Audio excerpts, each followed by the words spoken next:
How about that, everybody? My God, what a debacle. I'm as bad as damn Matt Eberflus. No shit. What is going on? My goodness. My goodness. What a debacle from everything. Debacle City. Debacle City. Well, thanks for letting me know, fans. What a mess. What an absolute mess. How did we get here? The Bears have fired Matt Eberflus. What an absolute mess. I'll repeat myself now that we're actually off and running here with audio. My God. So you fire a guy after you allow him to meet the media at 9 a.m. It's the recap lunch hour. I'm Ryan McGuffey. Let's redo this again since we've had 3 minutes of on the air and no audio. My God. Cap's coming. Cap will be here in a second. Thank God I'm not using power tools. Here, let's bring it all back. Freedom, rejoice. Now you're cooking with grease. All right, we're off and running. We're off and running. Appreciate you guys. Thanks for letting me know. Katie, of course, was doing that in the private chat, and of course, I didn't even read it. So I went right behind her. All right, so here's the deal. Matt Eberflus is gone. All right? Matt Eberflus is gone. My God, JJ, I'm saying it again. How about that? All right, so Matt Eberflus out. Thomas Brown promoted to interim head coach. I think I don't even like that, to be honest with you, for those who didn't hear me say that the first time. I mean, the one thing you had going for you, like Caleb is definitely getting better with Thomas Brown the last couple of weeks. Now Thomas Brown's going from passing game coordinator to head coach in less than 3 weeks, or let's say less than a month. But you got to pick someone, right? You got to pick someone. Smid's happy. I hope so.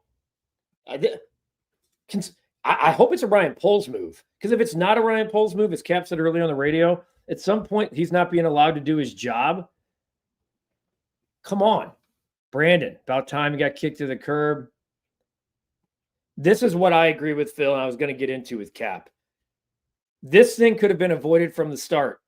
It was very clear you're taking a quarterback 1-1, and you're bringing a lame duck head coach back, and not lame duck in the sense of a contract, but a guy who had won 10 games in 2 seasons. Now he finished his career. He's one of the worst Bears coaches in the history of the franchise, maybe the worst. Kerry thinks Cap's dancing in the street. That's why he hasn't joined us yet. That's very true. Becky's happy. Agreed, Darth. So he met the media at 9 a.m. or about 9:05 a.m. Okay. He gets in front of the camera. All the questions, rightfully so, are about his job. Really good job by the Bears media coming right at him, doubling down, saying that he believed in everything from yesterday and asking about his job status. He says, I'm watching the game film from yesterday, preparing to play San Francisco next week. Gabe, if it's not a Poles move, he should talk today. He should talk today. And yeah, you can't, Charles. That shows organizational ineptitude. You can't let a guy get out there in front of the media unless you're saying goodbye. Lemonade says we all got an early Christmas present. Right move, but how can we have to be optimistic when the same franchise will be picking the next guy? I agree. Hey, at this point, I had a tweet earlier because this is what's so embarrassing about the state of where we're at, period. Here's what I said earlier on Twitter, or X. The White Sox are the worst team in the history of the sport. The Blackhawks are the worst team in hockey. The Bulls are mired in mediocrity. The Cubs haven't been to a postseason since 2020. And the Bears are being mocked coast to coast and allowing it. Thanks, Chicago. The morning press conference was a Zoom link sent to local media members. It was not broadcast live on. Usually the Bears broadcast those, but not that one. I mean, we don't know. I think players will respond to this for sure. We saw how they responded after the game. How they responded after the game was basically throwing their head coach under the bus. I agree with you, Xavier. Brown should have been left to focus on the offensive calling. Now he's got to worry about. I'm glad it's finally over too. You have to hire somebody, but I do agree with you that the one thing that you had that was working since the change from Shane Waldron to Thomas Brown was that Caleb Williams was getting better. And that's all that matters at this point. Jim says it's a start. Let's get some new ownership. Okay, so that's not going to happen. I mean, for the first time in the history of the damn organization, they fired a coach in season. Baby steps, but at least they did it. Joe, I was almost as embarrassed that the Bears weren't firing Eberflus up to this point as I was with the coaching. Fair statement. I think we all were. I mean, when you have media members who see this guy every day asking him, dude, like, do you deserve to keep your job? That's as damning as anything. Are they looking at Tom? No, please. I do not. Sure, this is an audition for Thomas Brown, but this is all about 18. I do not think Thomas Brown should be the next Bears head coach. I do not. I will stay on that sword right now. Love to see what Cap thinks. I would not say, I do not think maybe Thomas Brown's in the running to come back as OC. Maybe. But if you're getting a stud head coach, let's assume it's a head coach, a stud head coach, aren't you giving him autonomy to pick his staff? We've lost head coaches in this town because of people that the organization has said you have to keep him. Think about Rod Marinelli. Bruce Arians was a done deal. Done deal. And then Rod Marinelli gets the job. Scared about their next head. I mean, look at where we are, by the way, Avis, to your point. Look at where we are. Scared to pick the next head coach because we're scared of history repeating itself. Ganja man. Know what you're thinking there. Messe, Thomas Brown should be calling plays, not worrying about the whole team. Agreed. I mean, we got to pick our poison. I believe my beloved Lions are going to lose Ben Johnson to, hey, your beloved Ben Johnson was dog shit yesterday in the second half. He's a big reason why the Bears had a comeback. Running the ball for 11 times in the second half when you just ran it down their throats for 144 yards in the first half. Ben Johnson got conservative. How about that third and short late in the game? Or is it fourth and short late in the game? Or third and short late in the game to give the Bears the ball back on that last drive. He runs a little 10 trap up the middle when the Bears are sniffing that out with 8 in the box. Come on, man. Mr. Creativity, who's throwing the football in the first half with the linemen or trying to, just shuts down in the second half with the game on the line.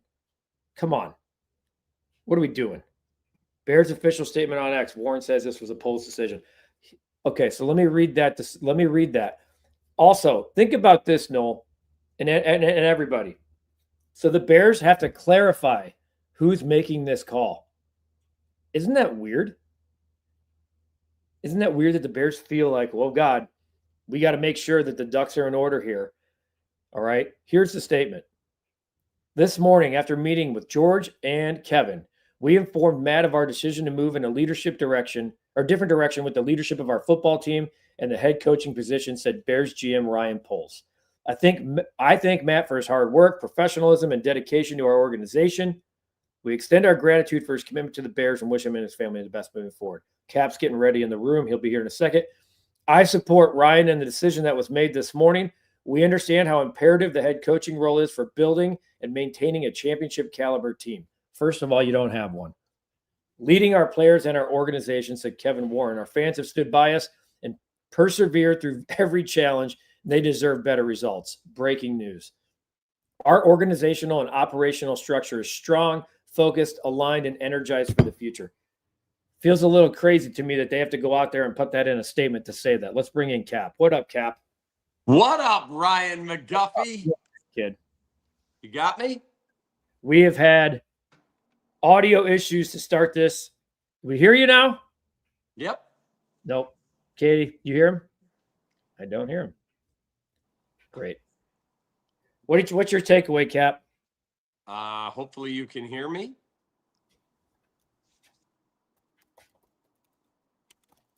Hello, hello. Hello, hello. Yeah, we hear you. I don't, but we hear you. Okay, as long as you guys all hear me. Look, it's so Bears that he was allowed to do the 9 a.m. media conference, which we carried live on ESPN 1000. And then for him to say, I'm already working on San Francisco and I expect to be the coach in San Francisco. How in the hell did you not tell him last night, Matt, we need to meet at 7 a.m.? We're making a change. How did that not happen? Or at the very least, if you wanted to go through the night, I don't know why would you allow him to have that press conference? Why wouldn't you say, Matt's press conference has been moved to this afternoon until you sorted out your issues? That's one.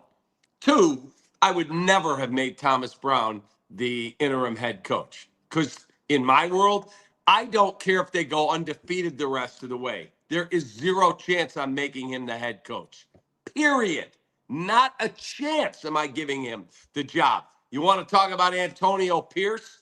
They beat the Chiefs and they did this, and everyone said, oh, they're vibing together. Yeah, how's that working out for the Raiders now? No, I want an accomplished professional coach who's done the job before. This organization is truly a train wreck. But are they capable of doing that? So for the first time ever, they do this in season. They screw that up, right? By trotting this guy out there in front of a Zoom call that you guys take live on the air. You said it was painful to listen to. It's painful for all of us. By the way, like I want to get into this Ben Johnson stuff. I just did it before you came on. What did he prove yesterday to be the next head coach when he completely almost lost a game for a football team that's the best in the NFL? Yeah, his play calling in the second half was horrible. Yeah, pump the brakes. That's what I'm saying. Like, what do you know about Ben Johnson being the leader of a football team? We don't know. Don't know anything.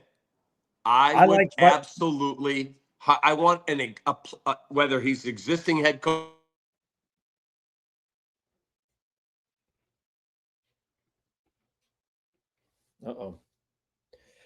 Well, I think the Bears are zapping the Wi-Fi in the recap studios. We've had all kinds of fun here. Bill Belichick, Mike Vrabel, and some other guy. Who should be the next permanent head coach? Well, I like the idea of bringing in Belichick and Vrabel. Don't get me wrong. The Bears aren't bringing in. They should interview everyone. They should interview all these guys. Mike Vrabel, I love the idea of Mike Vrabel and then bringing in your stud OC, stud DC. Someone said Caleb is the worst thing to happen to the organization because he brings so much attention. Come on. Who said that? Someone said that they actually have a quarterback. Yes, I know. John, it feels like Eberflus is running this stream. That's how this stream's been, man. My goodness. Oh, hi, Cap.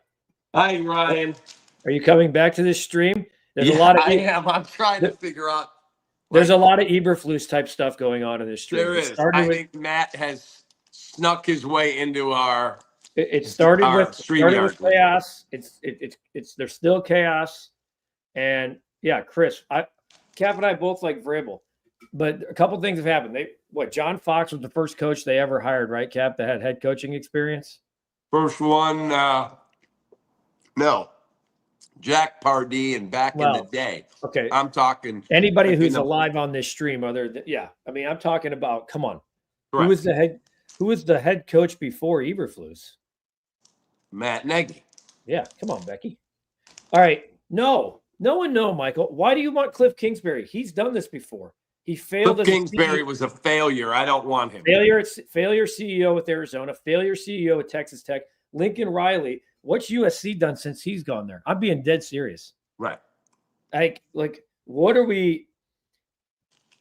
Chris, again, John Gruden. Anybody that has the warts of a John Gruden is not coming. Again, bigger than the brand. They're not doing this. Tennessee hated Vrabel, and he had the worst challenges. Okay. So when we trot out the next offensive coordinator, and there's people on here, Cap, that have been saying, I should, Cap, by the way, Edgar thinks I should be fired for no audio. Well, appreciate you being here, Edgar. Take that. I just don't, to me, I don't even want to talk about the next head coach until this season's over with. I mean, it's all we're going to talk about, though. I know, I get it. It should all be tied to 18 and how the success of 18 and the trickle-down effect from there, how it works. If it's a Mike Vrabel type, make sure you get the best damn offensive coordinator available. People are asking, will Thomas Brown be the next head coach? This is an audition for Thomas Brown, nothing more than that. If anything, maybe it's an audition for him to stay as OC, but as you and I know, the Bears should not be telling coaching candidates, you have to hire X as your coordinator. Correct. If you're going to go out and pick the name. Let's say it's Mike Vrabel. Mike, you hire whoever the heck you want on your staff. You and Ryan sit down, work it out, what makes sense for the Chicago Bears, period. And if he says, I'd like to keep Thomas Brown, great. If he says, I'm moving in a different direction, I'm bringing whoever in with me, good. You're the guy we've hired. We're tasking you with putting the staff together. All right, Adrian says PFF rankings of the top head coaches in the NFL. 1, Andy Reid, okay, Hall of Famer. 2, Kyle Shanahan, really good. I don't think the Niners are going to be stupid to fire him, but if they did, first phone call. Sean McVay, I'd probably rank McVay 2, maybe Shanahan 2B. Matt LaFleur, Kevin O'Connell. See a trend. Yeah, you know what else I see a trend though, Adrian? These are guys who can lead a room, not just lead an offense. The reason Kevin O'Connell, like think about Kevin O'Connell. They move up in the draft, right, to get JJ McCarthy. McCarthy goes down in the preseason, he's out for the year. They signed a veteran backup because that's the right thing to do when you have a rookie quarterback. He doesn't flinch a second when JJ McCarthy's out for the season. You know what else he didn't flinch on hiring? A big personality as his defensive coordinator because he wasn't afraid of being overshadowed. That's what good coaches do. You hire the smartest people around you to run the things that you're telling them to run. Brian Flores isn't trying to be bigger than the room or bigger than the team because he knows if he runs a damn good defense in Minnesota, it could lead to new opportunities for him down the line. And Kevin O'Connell is not afraid to lose him. And that's the problem with the Bears. They've been so afraid of bigger than the brand, a coach that can't be bigger than my personality. You have no personality, right? You have none. You showed none. You can't win. You're a defensive coordinator, and that's what he is. They keep hiring these lame-ass guys who are good coaches, well-liked in the room. They're slapping guys on the ass and trying to be friends and come up with little acronyms and shit that doesn't work. Hire a coach that's accountable, that's not afraid to get on someone's ass, that's not afraid to win games, that's not afraid to say something wrong, and that's not afraid to be the right guy at Hallis Hall for the first time in 100 flipping years. It's ridiculous. Love the passion, Guff. You're preaching to the freaking choir, man. The Bears are a losing organization because that is how they think, like losers. And it starts at the top. What do they say? When the fish rots from the top, that's where it's at. It's ownership. More than anything else, it is ownership. I had somebody tell me today when Dan Quinn came in here to interview, the 3 candidates were Jim Caldwell. This is when Eberflus got it. Eberflus, Dan Quinn, and Jim Caldwell. And they said, we'd like to bring Dan in for a sit down with our new GM, Ryan Poles. And guess what? They flew him coach. Yep. They flew him coach. Probably 31 other teams, you know what they do? They put you on the owner's private jet. The Bears, George does not want to pay first-class plane tickets. It's a $6 billion franchise. What are we doing? I'll tell you right now, I won't even get on the plane. And that's not being an elite. That's not elitist type attitude either. That's just the cost of doing business.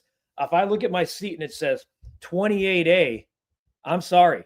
That ain't going to work. 28A means I'm running back of the plane to do an interview. No. Absolutely not. There should be, to be honest with you, Cap, I wouldn't be surprised if Ben Johnson doesn't even take the interview. I was told Ben Johnson has zero interest in Chicago. So there you go. And people are going to say, well, that's damning on Ben Johnson. No, it's not. We already heard a report a month ago from Adam Schefter that said Ben Johnson's being very calculative on jobs that are available, and he will decide the jobs he is interested in interviewing for and the ones he's not, because he's the one thing that's most important to him is organizational dysfunction. Well, ladies and gentlemen, may I present to you the Chicago Bears, who've been the laughingstock of football, not just of football, of professional sports for the last 6 weeks. We thought the Commanders game was bad, and it was. It was really bad. And like the Commanders game has told the Packers to hold my beer. The Packers told the Vikings to hold my beer. The Vikings told the Lions to hold my, like, it's just a pass down approach. And I find it interesting, Cap, that in the press release that they just sent out about 10 minutes ago, that Kevin Warren has to go on record and talk about how strong their leadership team is. Don't you find that, like, you shouldn't ever have to do that in a press release? Exactly. You should not have to tell your wife, yeah, I'm a loyal husband. She should know that. Yeah. Yeah. Well, prove it to me. Well, here. Hey, honey, how was your day today? By the way, I didn't cheat on you. What? Jay says they need to allow the GM to hire his own man. Yeah. No McCaskey's, no Warren. Let's see what the real football. But who allowed him today to get in front of that Zoom link at 9:02 a.m.? I don't know. It makes no sense to me. It actually is cruel.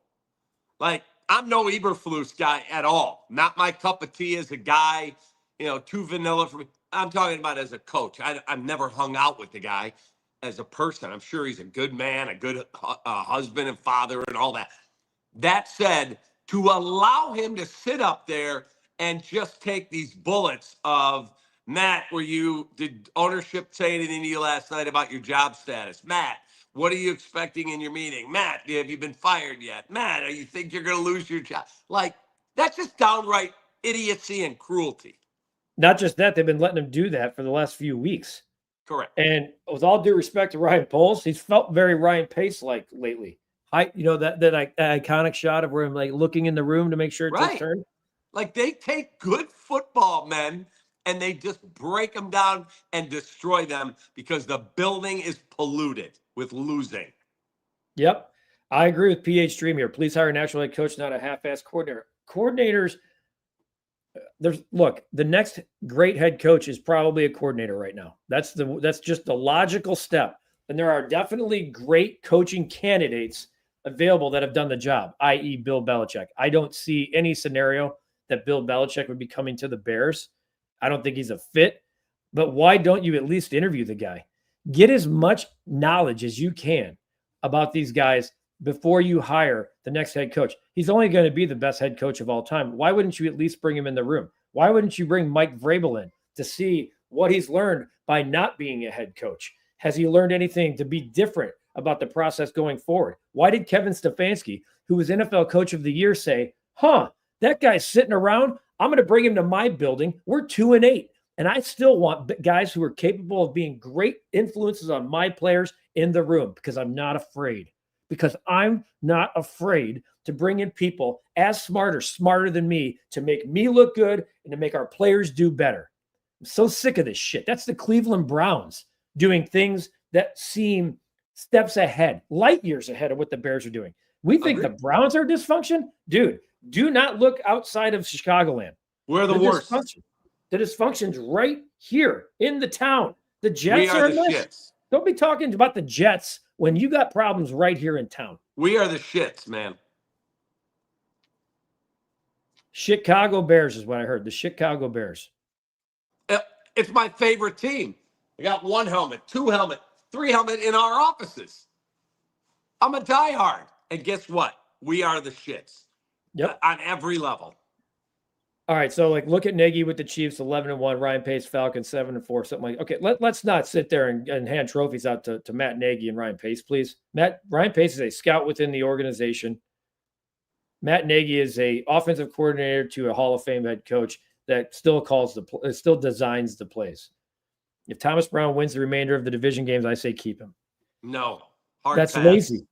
That's just such that we have been so warped into thinking how this is the next thing's going to be that we got this gem. And maybe Thomas Brown is a gem. Like he could be a dude, Cap.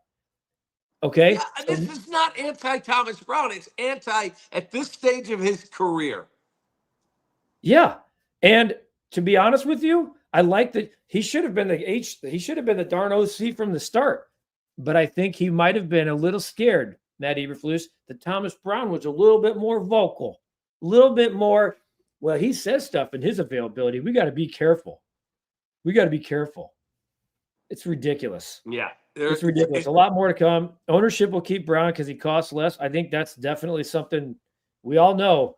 The Jim Harbaugh's $16 million salary was something the Bears were never going to do. I mean, the fact that was all set up, by the way, that life's so much about timing. Your ship's passing in the night most of the time, and here's one where you're hitting head on and you roll out the red carpet for a guy that's loved in your organization and you purposely passed on him. Tells you everything you need to know to me.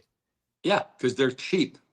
As our guy Joe Musso says, yeah, 3 weeks ago, he was a guy that most people on the street, if you interviewed 100 Bears fans, 98 of them would have said, I don't know who that guy is. Okay, and what did Caleb say? Joe, I love you, Joe Musso. Joe is a hell of a player, too, at the top Division III program in America, Illinois Wesleyan. That's a different Oh, we'd have argument. beat DePauw's ass. Don't even get me started. We played Illinois Wesleyan and we beat your ass. So that was a long time before Not you when even Joe came. was there, not when my son was there. Brutal. Well, go ahead. But back to Thomas Brown, what Caleb said. Okay, so when they named Thomas Brown, they asked Caleb at the press conference, so, what has your interaction been like with him? He goes, actually, I haven't really interacted much with him. My dealings were all with Shane. So in 19 days, you've gone from not interacting with your franchise quarterback to the OC to there's our head coach. Get the H out of here. Yeah. Yeah. To Joe's point, about like, please, hard pass. If the guy 3 weeks ago was barely talking to your quarterback, what do you think happened at Halshoff today that made them fire Eberflus after the Zoom call? Well, I don't think anything first of happened. all, it's complete and utter dysfunction that they allowed him to step out and do that Zoom call. That is just idiocy. I don't understand. And I would love to have an answer. How in the, I don't want to swear. How in the F did you guys allow him to do a 9 o'clock Zoom call? Because all it does is make you guys look worse. Well, it's just part of the narrative that the narrative that can be controlled, and you still let that get out of control. Yeah. I mean, think about that. There was all this momentum building yesterday in the second half, right? Like, I'm doing the lunch hour in the third quarter. As the third quarter starts, Bears go right down the field. Granted, the Lions return the favor. It's 23-7 entering the fourth. You're thinking, it's over. And then boom, boom, boom, boom. And here the Bears are across the 50-yard line with under a minute to go. And you're thinking, not only are you going to try to tie the game, you're going to just like rip their heart out right now and win the damn thing. Eberflus went from definitely keeping his job and in 60 seconds became the laughing stock of the NFL yet again. In 60 seconds, Cap, there was no scenario he was getting fired yesterday. There was one. There was no scenario he was getting fired today unless one thing happened. I don't know if I agree with that. You don't agree with if the Bears win the game yesterday, you think he's fired today? Look, on Tuesday I was told we interview him the day after every game. And on Tuesday I was told, yeah, we're moving coach to Monday. Now, what coach in his right mind wants to delve back into a game from Thursday on Monday? Nobody. They're on to the next game. I would have been stunned. I mean, for an organization to do something for the first time, if they would have won that game 27-23, the way they would have won it, there's no chance he gets fired today. None. Better days are ahead for the Bears, says Jimmy. You've got a great GM. Is Jimmy's last name Poles? I can't see here. Now a great quarterback. You've always had a very good defense. Please don't take Ben Johnson, but your coach is next. So, look, that's a guy in the division that's given mad respect, Jimmy. Maybe he's just the more cool, calm, and collected one of all of us. Explain to me, though, I still want to know why Caleb didn't take a timeout. Why he changed the play at the end. Why? Do you think part of it for him was panic too? Probably. Yeah. He's getting no freaking guidance. But that doesn't look good on him either.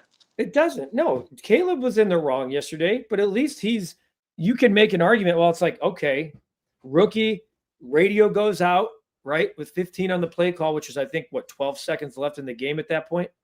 I think the play clock was 3 seconds ahead. I think there were 3 extra seconds on the play clock than the game clock, if I'm not mistaken.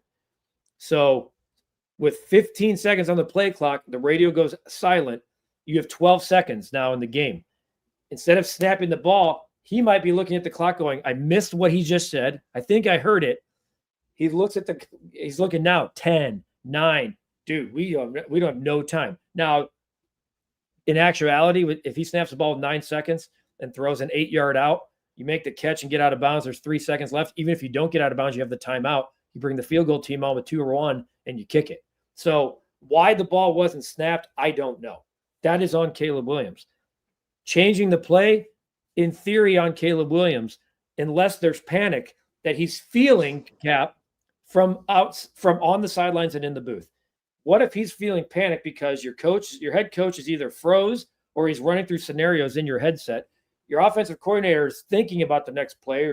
I know they said that they'd like the play and they were going to run it back, the same play from the sack. But if there's chaos going on in your headset as a rookie, and we're just speculating here, how in the hell do you expect him to be calm, cool, and collected the second that radio goes out? Yeah, and again, he's laying on the ground after he just got blasted. Now he gets up. He's got to be a little disoriented. He's trying to listen in his headset to what are we running? Are we taking a timeout? Not my job. Let him be the head coach. And radio out. Now the radio's out. He's in this. He's looking around. He's clapping the hands. You got the noise decibel levels at 110. Right. I mean, I'm not sitting on your couch with a Bloody Mary. I'm not passing the buck and saying Caleb's not to blame. But if you're talking about pecking order here, if it's 3 years from now and that happens, to me, it's all Caleb Williams. All of it. I don't care about head coach. That's all on the quarterback. Today, I can't put Caleb Williams any higher than third to blame. I can't. There's no chance. And he kind of got into that after the game. B Ward, yeah. There was somebody who just commented about the next first 3 or 4 rounds in the draft have to be offensive and defensive line. I mean, that's down the line. It's crazy that the Bears right now are lined up for the 9th pick. That could change. They could go as high as 5th, I think, this weekend based on results of games. I mean, think about that. We're talking about a top 5 pick potential here all of a sudden, which now I'm kind of rooting for. I want them to lose out. Yeah, let's get a top Caleb 5 pick. To play well, but the Bears lose out. Yeah, and then draft the best damn left tackle that you've ever seen. Yeah. I mean, bring out the best guy or trade down for some quarterback desperate team. Let me ask you a question. Who's calling the plays on Sunday? Is that That's what Brown? I don't like. That's why I don't like this. I don't like the promotion of Thomas Brown. I don't. Because the one thing that you have actually seen the last 2 weeks is progression from the guy that matters most. So now you hired a guy who I don't know what was going on in the first half. Caleb didn't play very well, but the play calling sucked too. So the first half showed me a lot of what I saw in Washington, what I saw in Arizona, and what I saw at home against the Patriots, a team that came out flat and unprepared. And that wasn't responding to their head coach. On national television, on Thanksgiving, when you have the world watching, that's the offensive performance you put out there all around, collectively, from a play caller down to the quarterback. I don't know. The reasons this coach the reasons have been infinite to make this coaching change the last, you go all the way back to the offseason. There was infinite Here's reasons. Our Ankin Law question of the day, 3126 million for the great Howard Ankin. As right, Eric says, and it will be in the recap rush hour that I record right here in our studios. Okay, Matt Eberflus is gone. Who are you hiring as the next head coach and why? Who are you? I know who my interviews are. Again, I would have to do more homework on some of the other guys available. I mean, is Dan Lanning willing to leave college? I would definitely talk to him. Hang on. Before you give him, I want to interrupt you. How much are you? Because you're basically saying you're going to spend $100 million on your head coach. Yeah, if I'm the owner, yeah. Because whatever Dan Lanning, it costs. There's no scenario Dan Lanning's leaving unless it's $100 million deal. Correct. Right? You'd have to give him like a 6-year, probably $15 million a year, $18 million a year. He signed through 2031 for 8.4 a year. Okay, so I'm giving him 15. And do you want to be in the NFL? That's the other question. Well, I'm sure everybody wants to flirt. So I would talk to Brian Flores. I would talk to Dan Lanning. I'd talk to Mike Vrabel. I'd talk to Bill Belichick. I'd talk to Ben Johnson. And then I'd have to do my homework on any other assistants in there. Plus, is there anybody on another coaching another team that I could trade for? Is Sean McVay want out? That's Kyle what I was Shanahan want out? Does Mike Tomlin want out? Not saying he does, but whoever that is, I'm exhausting every possible option to get a guy who has been a head coach, who has dealt with the media successfully, has been a leader of 53 men, and you go, that guy is a leader. That's what I want. Yeah, and I agree with you because I was just about to ask you: maybe the Bears' next head coach comes in draft capital, and if you have to trade a 1 and a 2 for Sean McVay, do you do it? My answer is 100%. I know you need linemen, but if you know you're getting that dude as your head coach, and you know the type, Thomas Brown probably does stay on staff if that's the case. Actually, that's probably Yeah, the 'cause he one was case. his assistant, right? That's probably the one job that Thomas Brown, like he'd probably be begging for that. And I know there's going to be a lot of people on here that say, do not get draft capital for a head coach. Absolutely not. I'm more with Noel here. Absolutely. Make the trade. Think it like call John Lynch in San Francisco and say, hey man, you want a 1 and 2 for Mike Shanahan? Let him laugh at you. You At mean least Kyle? Kyle. Yeah. Kyle Shanahan. Okay, Let well, him I laugh. would tell them I'll give you a 2 this year and my 1 in 2026. That's what I would try to do. Sure. I mean, be creative for the first time ever as an organization when you're thinking about a head coach. Be creative. And I'm not talking about be creative and hire Mark Trestman. That was outside the box. That wasn't creative. That was idiotic. So totally agree. I'm with you on the, do the research for the coordinators like that. I definitely bring in the Ben Johnsons. I definitely bring in the Bill Belichick's, and you pluck as much information and find the guy that makes sense for you. And also, you know who else? Not that he should have input, but I'm at least talking to Caleb about what are things, and maybe not just Caleb, your leadership team. Mm-hmm. What are 3? Just have them in silence. They almost like a Post-it note, Cap. 3 things that make a great head coach. And I'm not saying that you use that, but if you get 8 pieces of paper and 7 of them have the same word on it, I'm taking that into account. I am, and that's the stuff.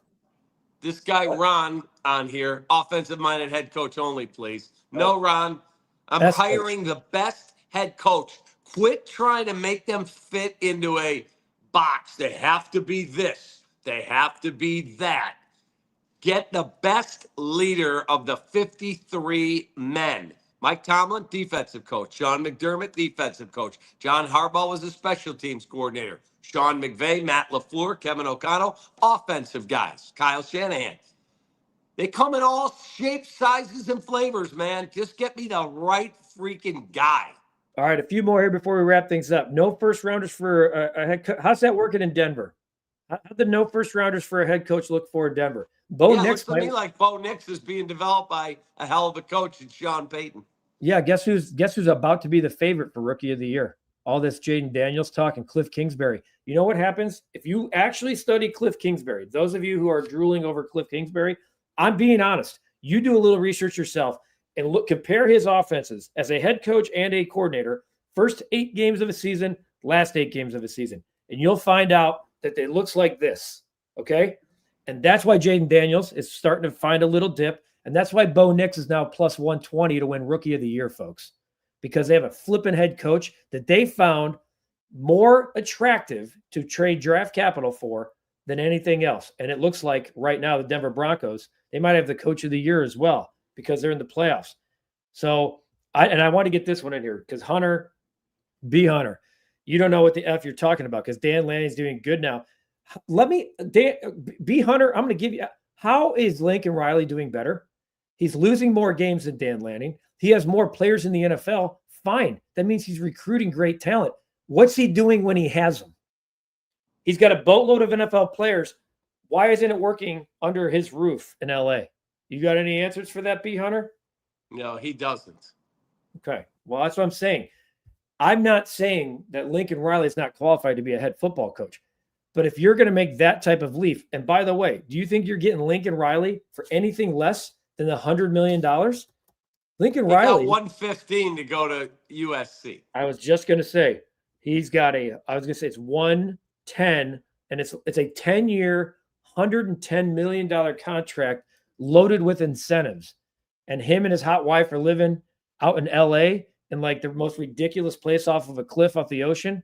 Yeah, I'm sure he's looking forward to coming here for a 5-year, $40 million deal to leave that all behind. Yeah. Hey, honey, we're going to sell this house. We're moving to Chicago where the weather in the winter is horrible. And guess what? I'm taking a $60 million pay cut. Yeah, let's go. Jason, real quick on Nick Saban. Not going to happen. They had a chance on Saban a long time ago in the 90s. He wanted to come here. Shockingly, they biffed that and messed that up. And Nick Saban is really good friends, as we saw in Hard Knocks, with the guy who was just asked to see the door. So Nick Saban and Matt Eberflus are tight. Not that he wouldn't take a job. I'm not looking at it. It might be ageism, but I'm just not looking at a guy who's been there, done that, and coming in at 74, 75 years old to be the next head coach of the Chicago Bears. Totally agree. By the way, one other note for you. These That's It fruit bars that Guff brought to the office, the freaking best. There's nothing in there other than fruit. That's It happy. Fruit bars. You can find them, I think, on my Amazon influencer link.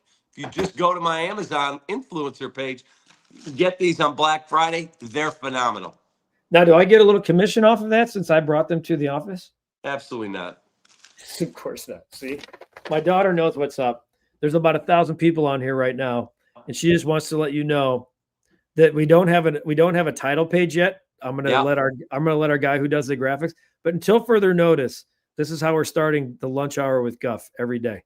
I call it the Ryan McGuffey Show. You know, but we don't have custom graphics yet. So the custom graphics right now are coming from a 10-year-old, and I love everything about it. So the lunch hour with Guff is it's been a real winner today. Talk about having something handed to you in your lap. Hats off to Cap. Great job this morning repping Chicago Bears. Pablo's our guy, number one fan of the lunch hour. Yeah, Pablo's trying to get an internship. Katie's trying to get promoted. Pablo's trying to come in, take Katie's job. That's what's happening here. Yeah. Hey. Let's keep going. Katie's clapping. Don't forget, I will be back in this studio a little bit later. I think I'm going to tape an emergency recap podcast and then also the recap rush hour before I go tonight and have a cocktail and watch the movie Wicked with my family. Hey, Young Sue's been, big fan of Nancy, as I've always had it. Young Sue was Nancy's student. I was the big fan of Nancy. Well, because of Young Sue, I got to hear more Nancy stories, and that's why I say I'm a big Nancy guy. So he's been pumping to get me on the radio for a while. So Jimmy's throwing darts right here with Adam Gates being available. Now I've seen way more comments than are necessary that say bring back Lovey. Hard pass. Oh my God! People have lost your minds. What are we doing? Stop thinking like the Bears organization. All right. So, hey, just so you guys know, this is a true statement. All right. There are holiday gift ideas, Black Friday deals. Cap made a list for the women in his life and in your life for his Amazon list. Mindy made a list too. I can get, the Amazon store. Katie made a list. Well, I know, because she should. But you'd have to use the link to see the list we've made. And from there's a boatload of Black Friday deals going on Amazon. That's what I said. Go to our Amazon link. Here, this is it right here. You're welcome. There you go. All right. If you guys want to see what's on up, you can't find any. Now, the Bears are hoping you can find Black Friday deals on head coaches on these links, but we do not have any in there. This does not go for head coaches. Okay. Correct. You want a great wallet for your iPhone or your Android? Sticks on the back. It is awesome. Now this has turned into the Home Shopping Network on YouTube. That's it. I love it. All right, I got to go. Yep. Appreciate you. This has been the Recap Lunch Hour. The Bears have fired Matt flipping Eberflus, and they figured out how to even mess that up. For Cap, I'm Guff. We will do this again on Monday. But there's a lot more content to come. We have the Recap Rush Hour. The Bulls play tonight. Obviously, there will be no Bears recap on Sunday, but take a peek at yesterday's, because that thing is now the most viewed video ever on the history of our channel. We've said that quite a bit the last 6 weeks. Cap, love you, kid. Have a great day. Love you, my guy. Recap Lunch Hour. Put a bow on it for this week. We'll see you guys next week. Take that.